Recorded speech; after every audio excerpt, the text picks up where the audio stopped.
Lucky Pad Channel. Apa nama channelnya? Lucky Pad Channel, Ustaz. Wah, Masya Allah, ajib. Wah, parah banget lu, Bang. Itu kan produk dukung LGBT. Oh sih. Ya beneran, itu udah produknya dukung LGBT. Dukung Israel juga lagi. Wah, parah lu, gila. Dia nggak sih, Sir? Lu makan apa bang emang? Gue Rio. Oh, kirain itu kan produk yang dukung LGBT itu. Rio. Oh, Iya. ada postingan. Nah, boleh dah. Kalau yang ini. Nomor, tuh jelasin apa, Sir? Jelasin Nah, apanya? itu kata dia bahas masalah LGBT. Oreo. Kita boleh makan apa enggak gitu produk yang mendukung LGBT. Iya. Eh, Lagi mau. enggak usah. Berarti ya nggak usah dimakan. Boleh juga boleh. Kalau ini boleh. Lah si Antarto. Kalau jadi kita berarti ngobrolinnya masalah boykot. Boykot itu hukumnya mubah. Mubah itu artinya boleh. Nah, tidak sampai derajat wajib. Tidak bukan haram, wajib. Wajib. Kan dia mubah. Tapi dalam suatu kondisi dia bisa naik jadi wajib atau cuman sampai sunnah doang. Nah, ini hukumnya. Kemudian apakah produk itu harus diboikot? Tergantung. Jika jelas produk itu mendukung kemaksiatan, mendukung sesuatu yang buruk seperti misalnya genosid, pembasmian massal gitu, pembunuhan massal atau LGBT, berarti kita boikot. Selama kita bisa mendapatkan pengganti produk yang kita boikot tersebut. Kayak misalnya tadi, kayak ngomong lu. Ngomong lu makan lu. Kayak misalnya tadi kan Oreo. Baru nih rame nih LGBT. Berarti kita kagak boleh makan Oreo. Ganti ke Oreo. Ya boleh, karena udah dapat penggantinya. Tapi kalau produk yang kita nggak dapat penggantinya sama sekali dan itu mudaratnya besar, maka boikot tidak sampai wajib. Ya dia mubah saja. Produknya apa ya kita nggak tahu untuk sementara belum dapat. Ini kan jadi polemik juga sebenarnya di tengah-tengah orang yang jualan minuman. Lu paham nggak maksud gua? Ini kan tukang jualan food and beverage. Kadang kan toppingnya itu suka dipakein Oreo. ada yang Oreo gitu, ada yang produk-produk di Crunch. kilo. Itu bagaimana kalau misalnya dia nggak menemukan penggantinya? Nah berarti kesanggupan itu kembali kepada konsumen.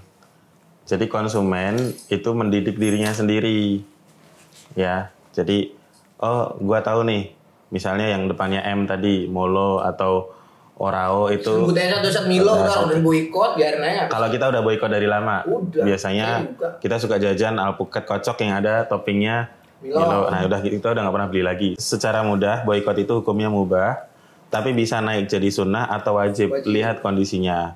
Kemudian produk yang harus kita boikot itu kita sudah harus dapat penggantinya. Dalam artian ini berarti kebutuhan primer.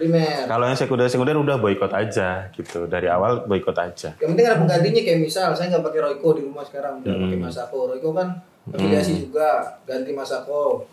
Produk-produk yang nggak diboikot sama umat Islam dan manusia lainnya boleh disebutin ya. Boleh kan kita kasih alternatif ya? Iya harus gitu. Lu mau nanya apa? Diem aja lu kayak orang gagu. Ya dia peduli sama dia kaget bang beginian soalnya kan di Instagramnya. Iya kan dia saat. Iya kan? Iya, nggak kelihatan saat. Gitu ya saat. Oke, udah beres ya? Kalau misalnya gini saat, pemegang saham tertingginya itu orang yang dukung Israel, tapi sedangkan orang pemiliknya itu nggak dukung itu. Nah, itu bagaimana saat? Boikot itu harusnya yang mengerjakan penguasa, efeknya masif. Jadi misalnya ya pemerintah yang harusnya memboikot gitu loh, bukan kalau konsumen-konsumen kayak kita nih efeknya ada tapi nggak besar. Tapi kalau yang punya perusahaan yang memboikot, misalnya pemerintah memboikot, oh ini ternyata produk support LGBT, support pembantian di Palestina. Nah negara yang memboikot itu baru mantep, kerasa. Kayak kemarin MUI sempat boikot itu juga tuh produk-produk tadi tuh. Nah kalau misalnya kita jualan tapi ada barang-barang yang kita jual tadi, ada pedagang nih, barang-barangnya ternyata masih ada yang support dananya jelas untuk LGBT atau untuk Israel gitu, ya berarti kita pahamkan ke dia. Kalau dia memang lanjut ya urusan dia. Mungkin gitu. Kalau kita karena tadi ini ijtihad nggak sampai bukan hukum. Bukan hukum menjadi sebuah yang wajib. Jadi kesanggupan orang-orang. Jadi tetap hukumnya almar'u ma'aman ahabba, ada hadis itu kan. Seseorang nanti akan di akhirat akan bersama yang dia cintai. Kalau lu cinta sama Palestina ya jauhi barang-barang yang jadi peluru yang menyerang orang Palestina gitu. Kasih tahu dia tuh yang kemarin. Pakai cadar sama cingkrangan makan KFC. Ya cuman McD nih. gini Bang, hidayah itu benar-benar datang dari Allah. Hidayah itu benar-benar datang dari Allah Subhanahu wa taala. Beberapa orang sudah paham.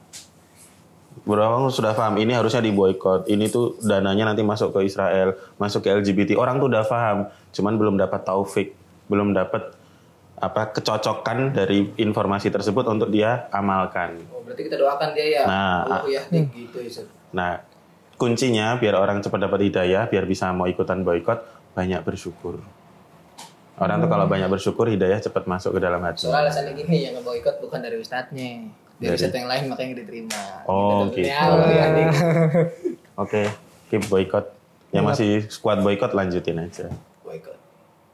Boikot LGBT. Bang, maaf ya Bang ya, tadi salah sangka. Tahun bolak-balik.